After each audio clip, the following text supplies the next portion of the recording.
How's your heart? How is your heart?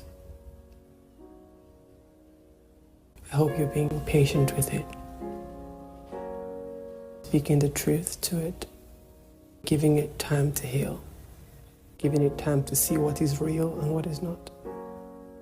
Because your heart was made to love genuinely, made to love freely, made to love wholly.